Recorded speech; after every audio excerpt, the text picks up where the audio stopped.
Gracias, gracias por venir, tener la posibilidad, la oportunidad de dirigirme a ustedes, intercambiar como tantas veces hemos hecho en esta misma sala, en este mismo lugar de reuniones.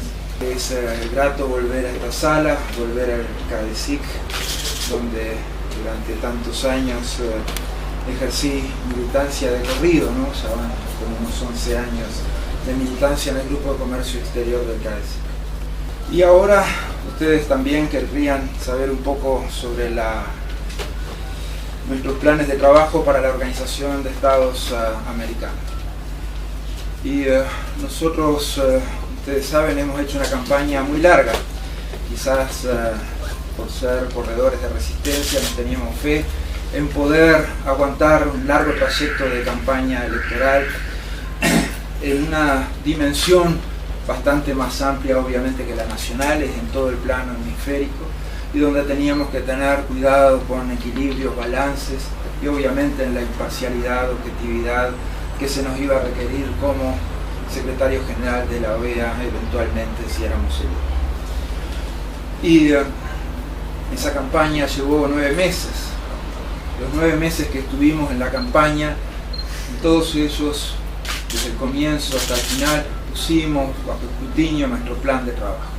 Un proyecto de gestión en el cual nos afirmamos en los principios y valores de derecho internacional y de política exterior que habíamos defendido como canciller, pero también en un diseño de gestión que permitiera modernizar a la Organización de Estados Americanos, darle cada vez más eficiencia y generar la respetabilidad y la credibilidad política que permita a la organización resolver los temas en el propio continente, involucrarse en los principales conflictos, problemas que puedan haber, también proponer soluciones, también proponer una agenda positiva, trabajar en esa agenda positiva y tener la capacidad de ejecución que definitivamente es la que hace que las cosas tengan un resultado concreto al terminar el día. Eso en primer lugar. En segundo lugar, porque la OEA tiene la obligación de ser global. No hay organización internacional en este momento que pueda permitirse el lujo de quedar anquilosada o fosilizada en su propio esquema de trabajo, cocinarse en su propio hervor. Por lo tanto, la Organización de Estados Americanos va a tener que recorrer el mundo, va a tener que hacer propuestas y va a tener que unificar criterios si puede hacerlo y generar espacios de trabajo. La OEA tiene dos particularidades. Uno, es una organización con un increíble marketing, ¿no? Es la organización regional más antigua del mundo.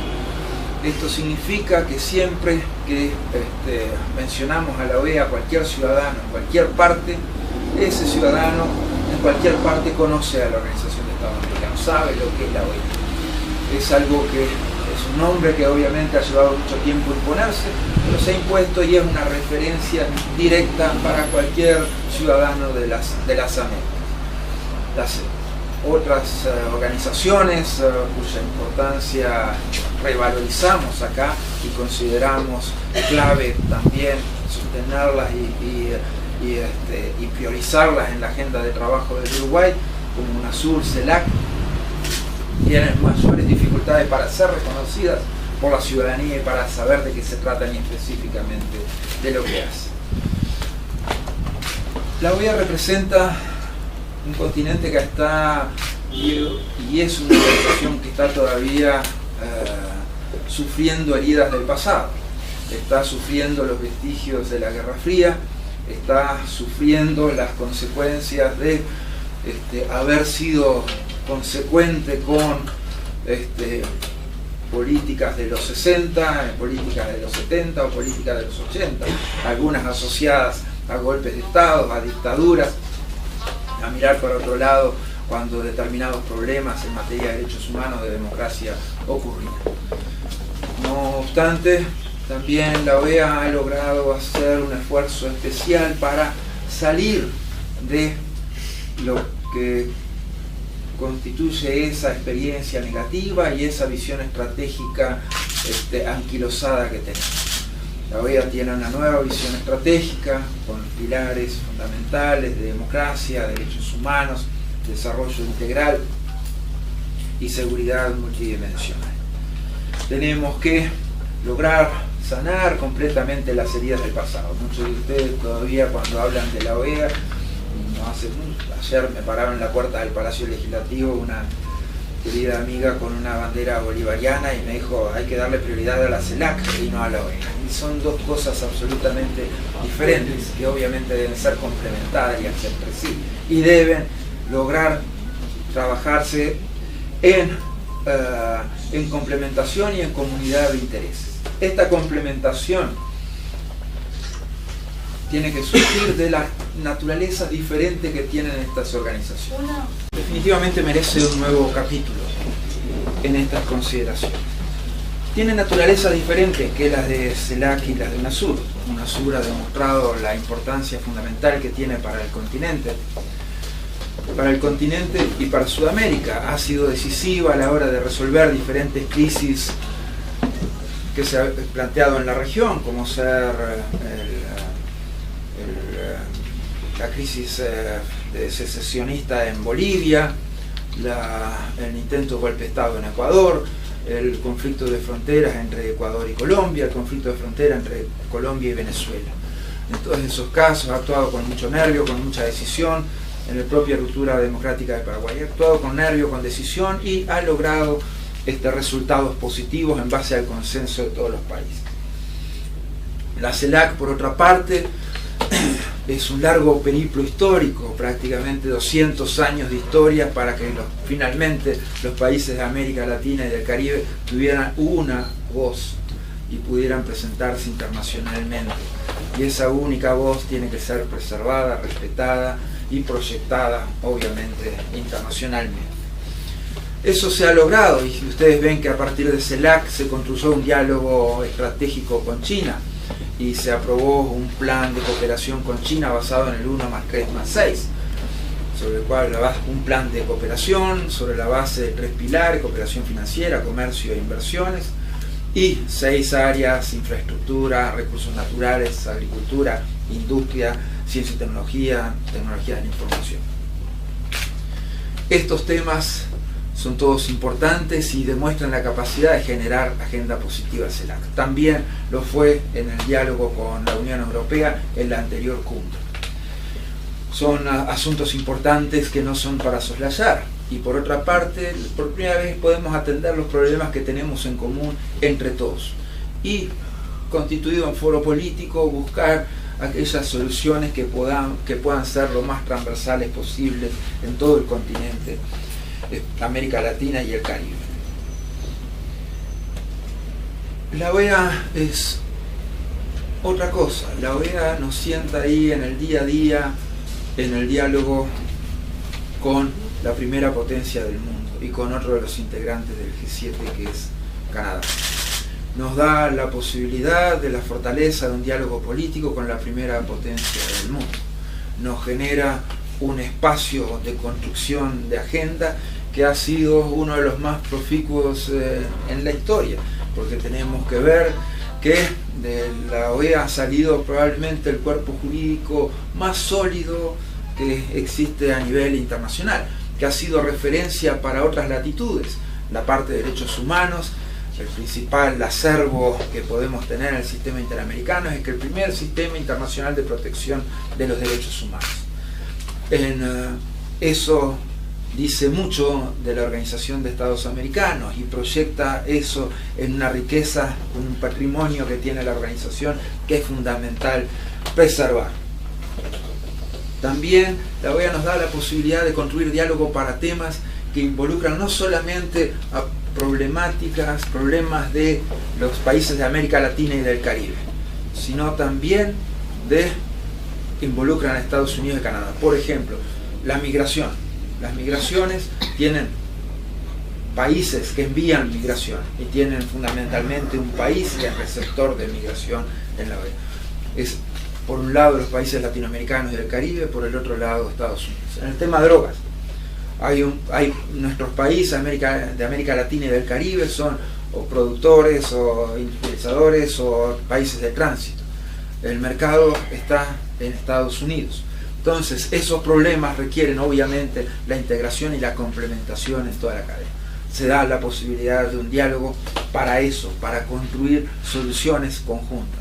A veces van a estar más fáciles, van a estar más al alcance de la mano. Otras veces van a ser mucho más complicadas, como en estos temas que mencionaba.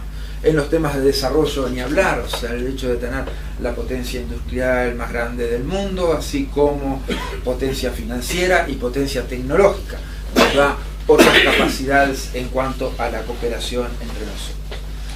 En la OEA debemos buscar soluciones, debemos intentar resolver problemas, debemos procurar que no sea dispersa ni que se neutralicen por efectos contrarios aquellas propuestas que van haciendo los países.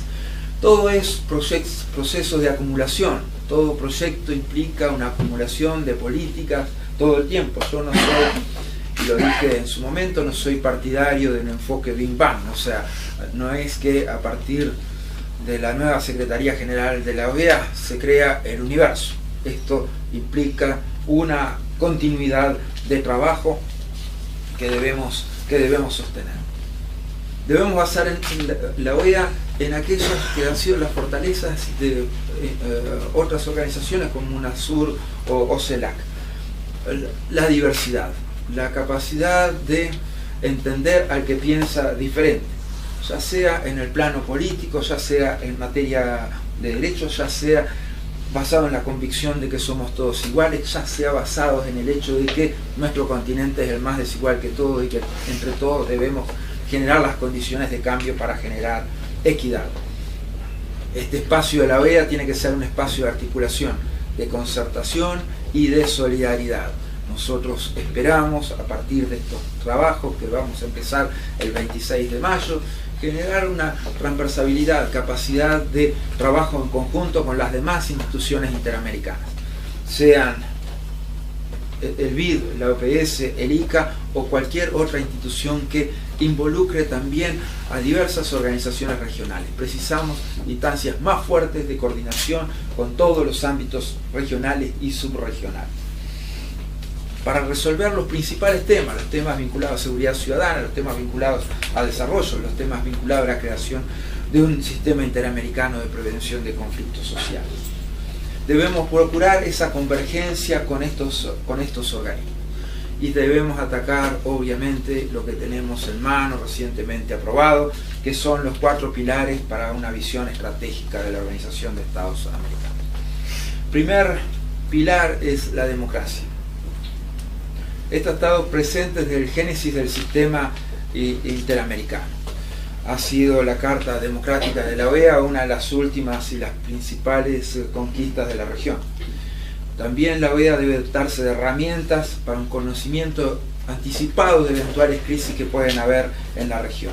Tenemos que promover aplicabilidad efectiva del impresionante patrimonio jurídico panamericano, del sistema panamericano.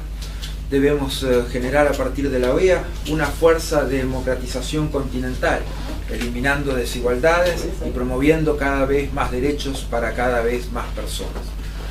La democracia que a veces damos por garantida, ustedes ven que a veces es bastante sacudida en este continente. Nosotros hemos hecho referencia a la crisis en Honduras, a la crisis en Paraguay, a la crisis en Ecuador, al hecho de que Venezuela en la última elección tuvo que contar los votos 25 veces para ver si daban otro resultado o no. Todas estas cosas tenemos que tener especial cuidado en poner la OEA en el punto fuerte de la defensa de la democracia. Y mejorando las condiciones también de democratización, porque sin democratización, sin garantizar a cada uno de los americanos, sean del norte, del centro o del sur, sus derechos, va a ser muy difícil el ejercicio de la democracia. Tenemos que mejorar las condiciones de acceso a justicia. En ese plano la OEA tiene uno de sus proyectos emblemáticos, proyecto estrella, que es el proyecto de facilitadores judiciales, que con solamente 80 funcionarios tienen una red de 10.000 facilitadores judiciales voluntarios que hacen un trabajo gratuito y que definitivamente cambian los parámetros en los cuales las comunidades y las personas en el continente se relacionan con la justicia. Tenemos que favorecer la universalización del sistema interamericano, tenemos que trabajar mucho en la elaboración de leyes modelos que permitan a los parlamentos una aprobación más rápida y una comprensión más oportuna de las situaciones. Eso ha funcionado para el Uruguay, en algunos casos vinculados a derechos humanos, específicamente a los defensores de la gente. Tenemos que incrementar obviamente los programas de capacitación y fundamentalmente creo que tenemos que crear una escuela de gobierno de las Américas que permita generar las condiciones para el mejor gobierno en el continente. Esto creo que nos podemos apoyar en la experiencia rica y en el fortalecimiento democrático que han tenido los países del continente en los últimos años. El segundo pilar se refiere a derechos humanos. En primer lugar, queremos decir que la organización tiene que trabajar permanentemente para fortalecer el papel de la Comisión Interamericana de Derechos Humanos, fortalecer su autonomía técnica, fortalecer su independencia profesional. Tenemos que lograr que la Comisión se constituya verdaderamente en un órgano de promoción de los técnicos de promoción de los derechos humanos, de protección de los derechos humanos, logrando el equilibrio fundamental que tiene que haber en estos dos temas. Y tenemos que esperar también que la OEA empuje y otorgue a la Comisión cada vez mejores condiciones de eficiencia, porque la Comisión también a veces ha tenido atrasos importantes, y los atrasos a veces cuando estamos hablando de protección de derechos humanos pueden ser definitivamente dramáticos en su no solución, en su no pronta solución. Tenemos que pensar en que la Comisión tiene que trabajar esencialmente sobre la base de criterios jurídicos. Tenemos que pensar que la Comisión tiene que generar con cada uno de los países agendas de trabajo positivas. Queremos que la Comisión también tenga una nueva relatoría sobre derechos económicos, sociales y culturales, apoyando una propuesta que ha realizado el comisionado brasileño de Derechos Humanos, Banucci. Tenemos que sumar cada vez más recursos para dárselos a las relatorías. La agenda de derechos humanos es temática, esencialmente temática, y como tal debe ser abordada con enfoques transversales y pensando no tanto en la frontera, sino dónde están las soluciones y cómo podemos implementarlas. Tenemos que fortalecer los instrumentos que permitan un monitoreo de los compromisos que tienen los países en materia de derechos humanos. Y tenemos que prestar muchísima atención a los trabajos que se deben hacer en las distintas áreas que refería hoy de democratización, porque definitivamente la clave es cada vez más derechos para cada vez más personas. En ese marco también queremos crear un sistema interamericano de prevención de conflictos sociales, un sistema activo que permita la interacción de sociedad civil, empresas, gobiernos, para resolver aquellos que constituyen hoy el cerno duro de los principales conflictos sociales que tiene el continente, que generalmente se vinculan a proyectos extractivos en cada uno de los países. El tercer pilar es el desarrollo integral. En ese sentido, ustedes saben, hemos propuesto un fondo de contingencia para desastres naturales, con especial énfasis en el Caribe y en Centroamérica, cooperación con el Banco Mundial, el BID y la CAF. Hemos propuesto también un fondo de interconectividad para el Caribe que permita paliar carencias estructurales que tiene el Caribe, ya sea en logística como en telecomunicaciones. Hemos propuesto en esta área también desarrollo el tema de la creación de una red, de un sistema o de una organización, lo que dé Panamericano de la educación, que permite al continente concentrarse en el mejoramiento de la calidad de educación, aprovechando las mejores experiencias que existan en cada uno de los países. Esto obviamente que requiere una respuesta conjunta y comprometida de todos los estados. Se le debe dar prioridad también al tema migratorio en el enfoque de desarrollo. Ustedes saben lo que señalaba el presidente Mujica al respecto. Decía, no hay pobres en América Latina, hay pobres de América. A los pobres no se los ataja con alambrados ni con leyes. A los pobres se les ataja promoviendo el desarrollo donde están, para que no tengan que emigrar. Eso solo lo puede enfrentar la humanidad si piensa, y si piensa por encima del interés concreto nacional. En el cuarto pilar, seguridad multidimensional, vamos a trabajar en una iniciativa regional para fortalecer la seguridad ciudadana en el continente, con la participación de organismos multilaterales y globales, del sector privado y organizaciones de la sociedad civil, de manera de generar una respuesta fuerte y consolidada a los problemas que enfrentan los países en la actualidad. Y de ese mismo modo, basado en esa misma iniciativa, hacer un informe anual sobre seguridad ciudadana. Los temas de seguridad constituyen una debilidad, es ahí donde políticamente se ha utilizado muchísimo en nuestro continente. Tenemos que generar fortalezas a partir de eso, a partir del trabajo conjunto y de las capacidades conjuntas que podemos desarrollar. Debemos concentrarnos mucho también en la prevención de la violencia. O sea, como el acceso a la justicia es una de las patas, la prevención de violencia también, utilizando instrumentos fundamentales como educación y el deporte, el servicio a la integración social y la prevención del delito, en especial de los menores infractores. Ustedes saben el enfoque que hemos tenido en el tema drogas. Tenemos ahí uno de los legados importantes. Hoy nos referimos al proyecto sobre facilitadores de justicia. Nos podemos referir ahora también al proyecto MAP, que es el proyecto que tiene la OEA en Colombia para verificación de diversas instancias vinculadas al proceso de paz en ese país. El problema de drogas, también la OEA nos deja un legado importante, el informe de Insulza, donde se revierte una visión de la guerra permanente al narcotráfico y en todas las escalas, para también estudiar entre los países las posibilidades de políticas alternativas que permitan soluciones.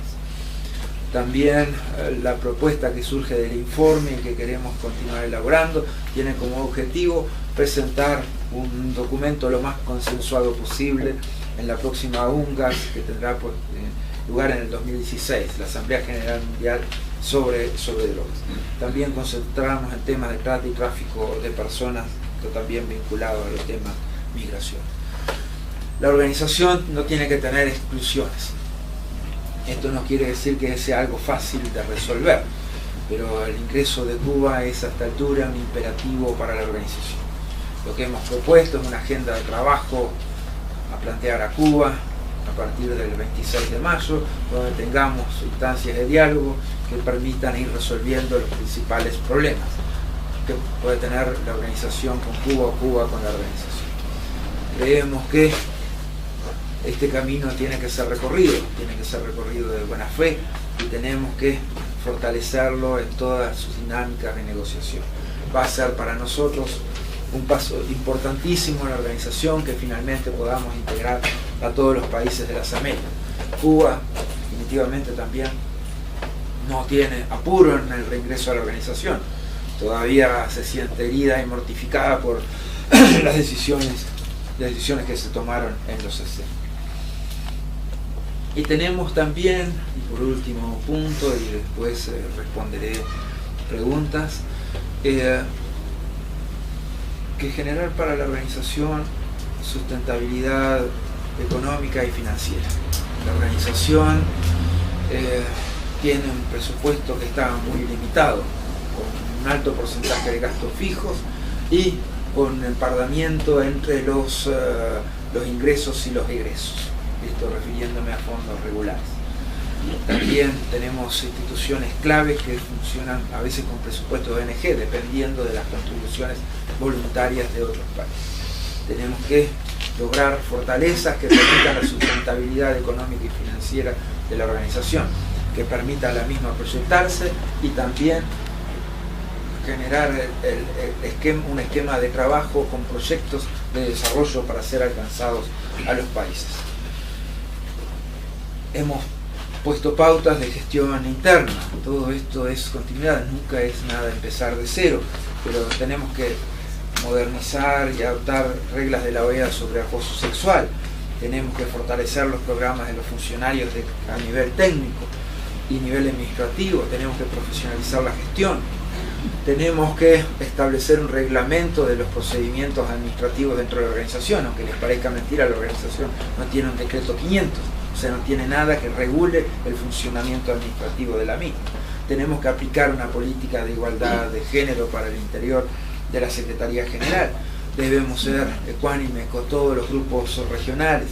Tenemos que revisar las políticas de comunicación desde la oficina del Secretario General. Tenemos que, en definitiva, crear las mejores condiciones de trabajo y de eficiencia que debe tener la organización. En esto no podemos demorar mucho tampoco, porque ustedes saben, por principio filosófico propio personal, he renunciado a la reelección para la Secretaría General, o sea que tendré nada más que 5 años para hacer el trabajo.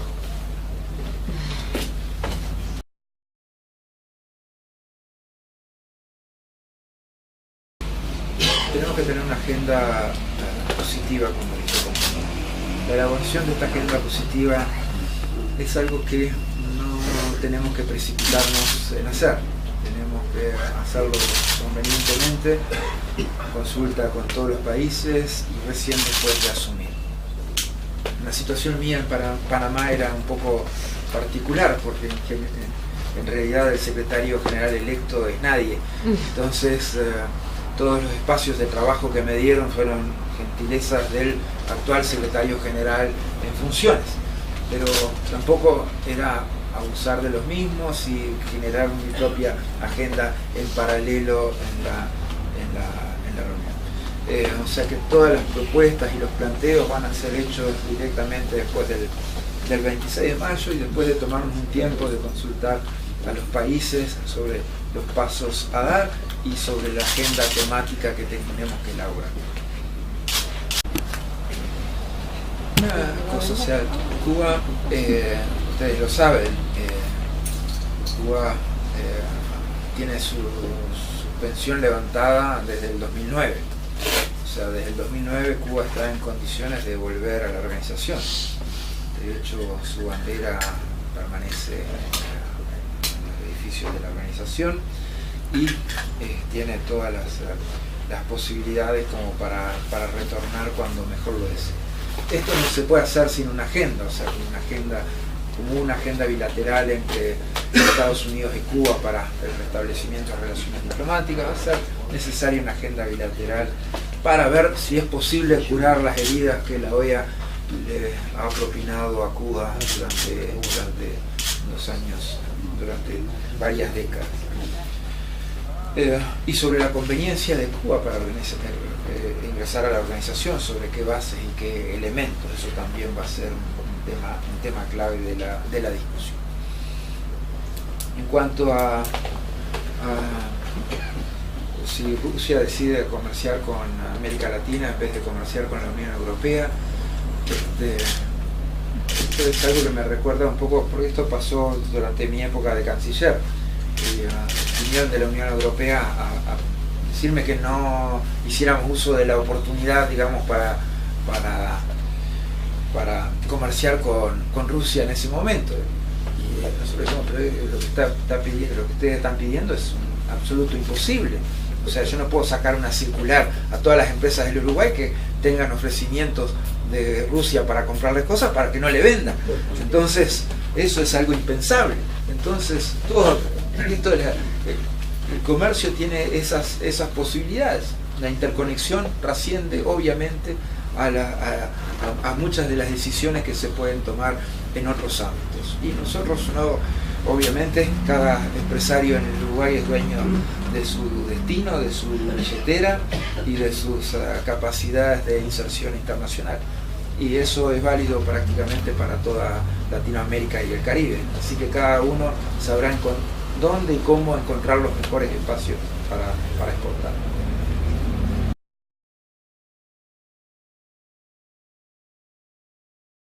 Empiezo por el final porque en general no, y esto acostúmbrense, no voy a comentar comentarios de ningún jefe de Estado ni de ningún canciller. Eso no le corresponde al secretario general de la OEA. Cada jefe de Estado, cada canciller puede decir lo que estima conveniente y oportuno.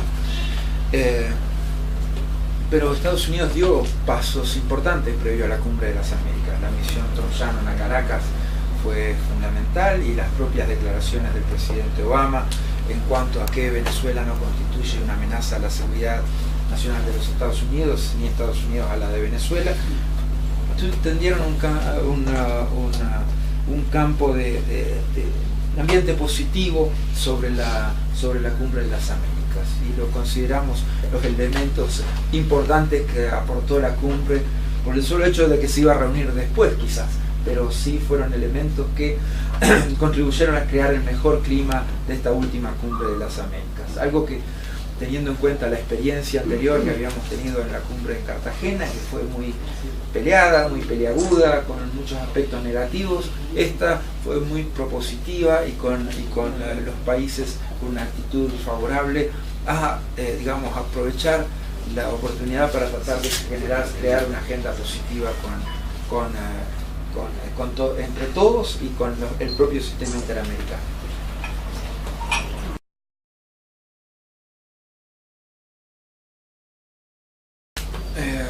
Mi parecer es que tenés razón, y que Brasil también tiene razón. O sea, el tema con las relatorías es que se han ido agregando así como por voluntarismo, y entonces las mismas más bien es un agregado de relatorías que una sistematización de relatorías. Entonces creo que este es un primer paso a una sistematización. La sistematización tendrá que venir, será por derechos de primera, segunda o tercera generación, será por derechos civiles, políticos, económicos, sociales o culturales, pero alguna sistematización vamos a tener que tener en algún momento de las relatorías, porque va a ser fundamental para el trabajo de las mismas. Y esta sistematización va a tener que hacerse sin tocar la relatoría de libertad de expresión, no porque el relator sea un uruguayo, sino porque como se ha concentrado tanto la discusión ahí, es algo que vamos a tener que dejar aparte un buen rato y tratar de resolver todo el resto, dándole el necesario sistema que tiene que tener. Como decías, la igualdad en los derechos es lo que puede promover la Organización de Estados Americanos. Cuando hablamos de desarrollo, la OEA no tiene instrumentos como para darle a los países la capacidad de multiplicar por 2, por 3 o por 4 su Producto Bruto Interno. Lo que tiene la OEA son instrumentos para darle, lo que decía hoy, darle cada vez más derechos a cada vez más personas. Y si cada vez más personas tienen más derechos económicos, sociales, culturales, van a estar en mejores condiciones de igualdad real, de equidad real. Si cada una de estas personas no tiene un sometimiento en ninguna parte, porque las condiciones de falta de igualdad se pagan a la hora de expresarse también políticamente, a la hora de hacer llegar la opinión, a la hora de concretar una propia agenda política. Eso siempre es muy difícil en condiciones de desigualdad, y cuando tu voz vale menos o se escucha menos que la voz de otros. La OEA tiene esos instrumentos, y ese es el instrumento fundamental de desarrollo. Desarrollo no es enriquecernos más. Está muy bien que tengamos cada vez un Producto Bruto Interno cada vez más grande, cada vez más alto, pero hay países que son muy ricos, pero sus ciudadanos no tienen derechos, y ergo no son desarrollados. Puedes encontrar donde quieras.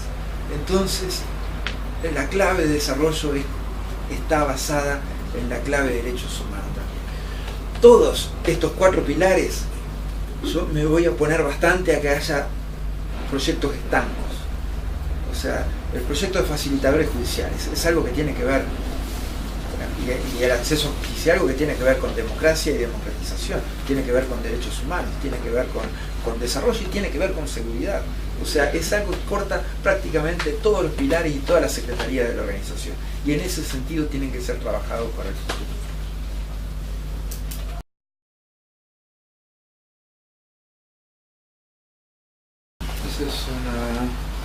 Es un buen punto. A veces, ayer me preguntaban sobre las, y hoy hablábamos un poco también de pasada, sobre las crisis de democracia en el continente, y siempre trata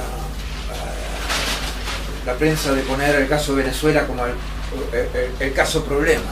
Y tenemos que ver también que tenemos casos en los cuales se ha venido gobernando por decreto desde hace meses, que no funciona el legislativo desde hace meses, y que son temas prioritarios para ser abordados.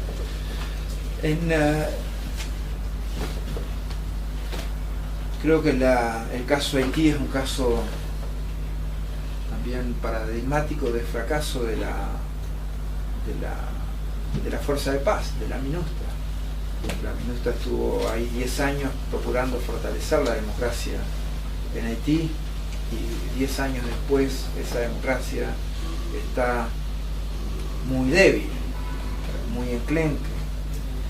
Entonces, los instrumentos que tiene la OEA son los que refería hoy: la Carta Democrática de la OEA y las convenciones interamericanas en materia de derechos humanos. La plena aplicación de la Carta Democrática de la OEA es algo que se le va a ir exigiendo a Haití desde la Organización de Estados Americanos. La capacidad de respuesta a esos planteos van a ser para nosotros elementos fundamentales para abordar la situación.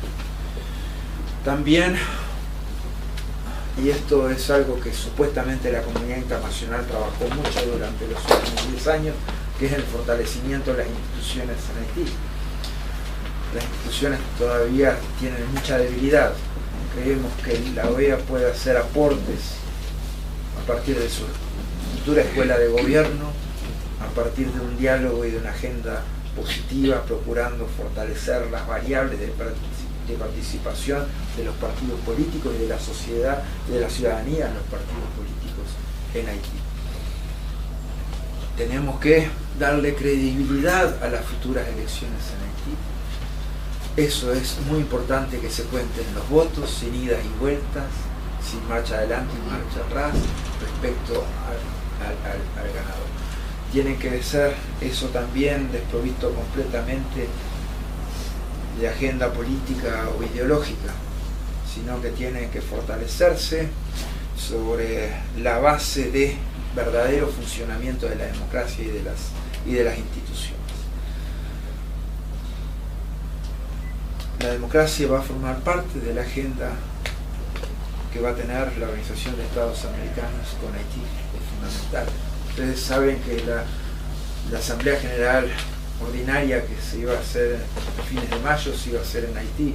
O sea, Haití mismo renunció a esa posibilidad, obviamente, para evitar discusiones, incluso discusiones sobre este tema. Entonces, creo que tenemos la capacidad como para empezar una instancia de diálogo importante con Haití para generar una agenda positiva que permita soluciones. Es un caso, y si lo logramos, me vas a tener que dar un premio, porque esto lleva un rato largo, lleva décadas sin solucionar.